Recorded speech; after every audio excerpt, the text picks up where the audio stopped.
The Falcon 9.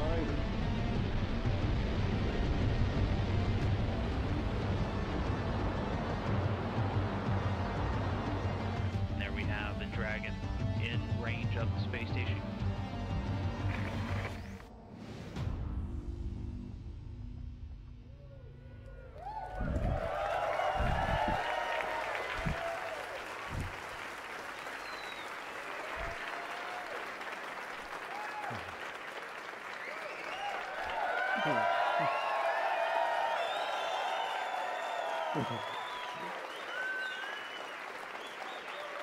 All right.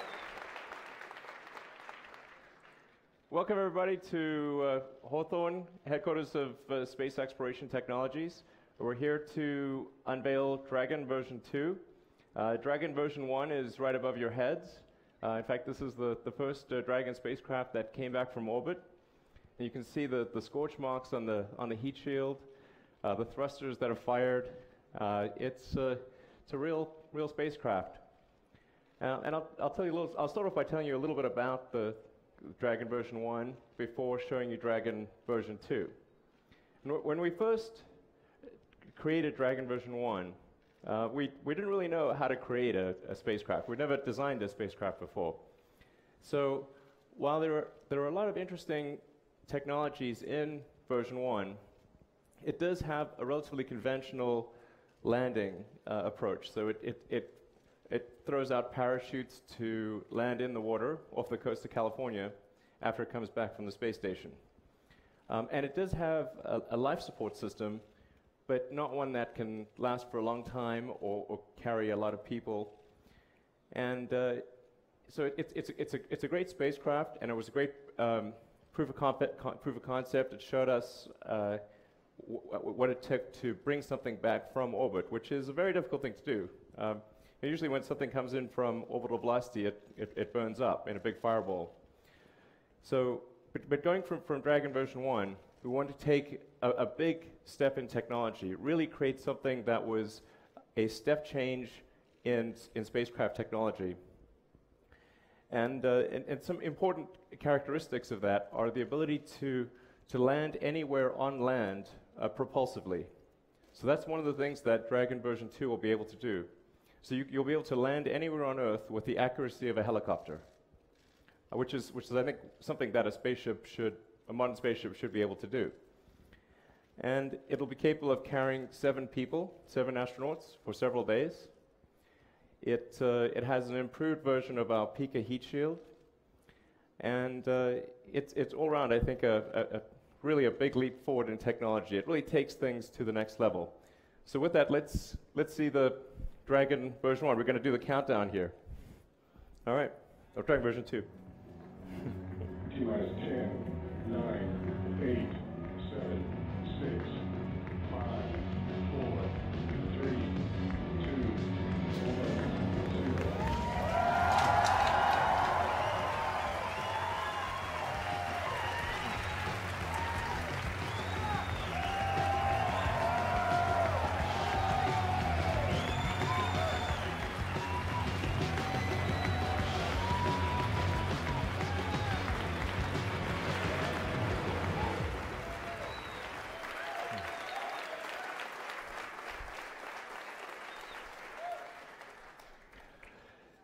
So we have an animation that shows you how Dragon version 2 will work. So let's roll that animation.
So that is how a 21st century spaceship should land.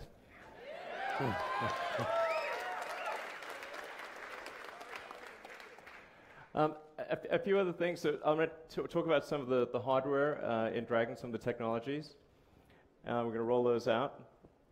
And so a few things I should mention that you saw in the animation, but we don't have time to show you today, are there's the docking mechanism. So the Dragon version 2 is capable of autonomously docking, either autonomously or under pilot docking with the space station, or with the International Space Station, potentially other things, and without needing the station arm. So the current version 1 makes use of the Canadarm that's on the space station. Dragon version 2 is capable of docking autonomously without the use of the arm.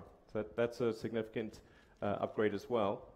And although it wasn't shown in the video, Dragon version 2 still retains the parachutes of Dragon version 1, so that what it'll do is when it reaches a particular altitude, just before landing, a few miles before landing, it will test the engines, verify that if all the engines are working, it will then proceed to a propulsive landing.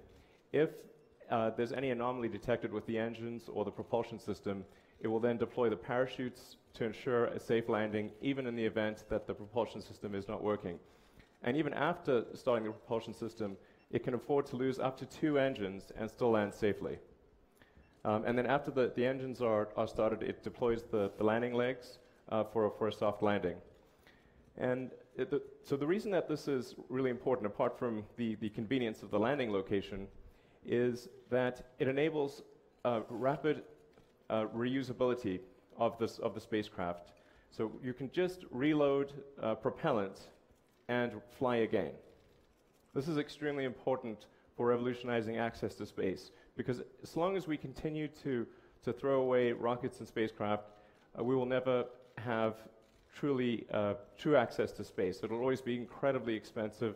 You can imagine a scenario where in aircraft, if aircraft were thrown away with each flight, that nobody would be able to fly, or very few, maybe a small number of government customers, and the same is true of rockets and spacecraft. So that's really why it's so important to be able to land propulsively, land on land, and be able to then reload propellant and take off again. So I'll look at point out some of the technologies here. This is a composite overwrapped titanium sphere, and this contains the ultra-high pressure helium that pressurizes the propulsion tanks that feed the Super Draco engine.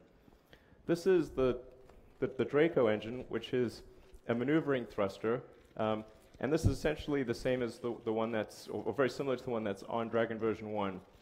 And on Dragon version 1, there are 18 of these thrusters for maneuvering in space, as well as controlling the reentry, the trajectory during reentry. So we have a bunch of these on version 2 as well. From a propulsion standpoint, the biggest single change for Dragon version 2 is the addition of the Super Draco engines.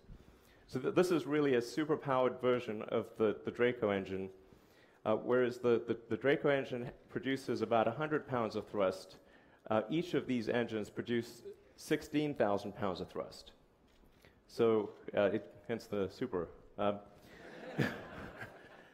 And they're in pairs, so that if one malfunctions, its pair can take over and increase thrust to compensate for the one that's not firing.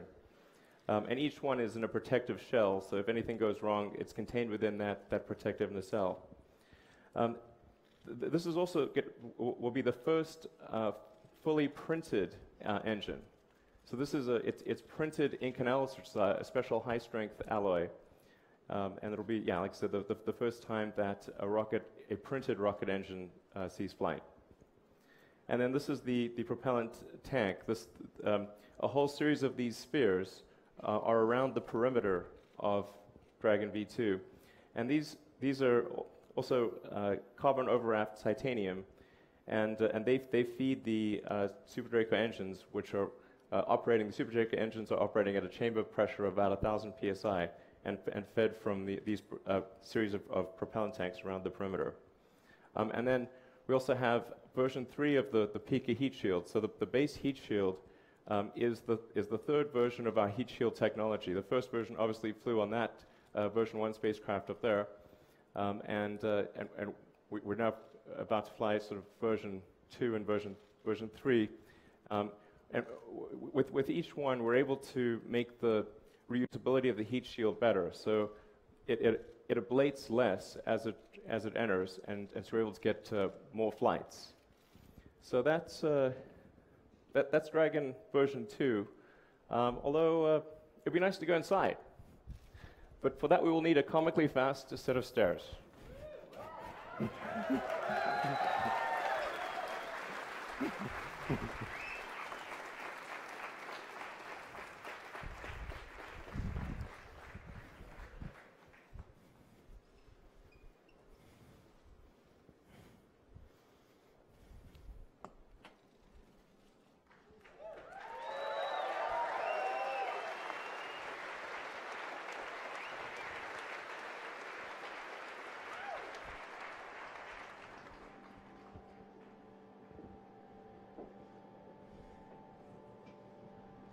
Settled.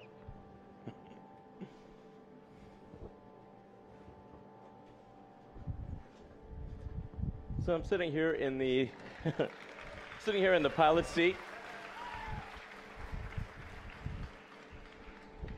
Pull it down. So we've aimed for something with the Dragon version 2 for the interfaces and for the overall aesthetic of something that's very clean. Very simple, so as the pilot, you're able to interact with the screens overhead, control the spacecraft, and then we've got all of the critical functions that are needed in an emergency situation as manual buttons. So that's what you see in this area here. Yeah.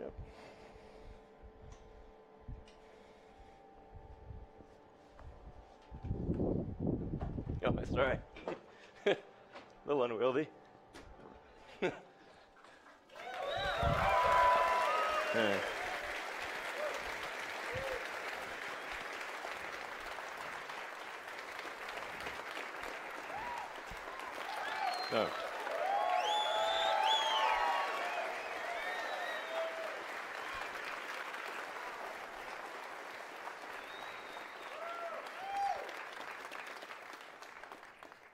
All right, that's all a lot easier in 0G, by the way.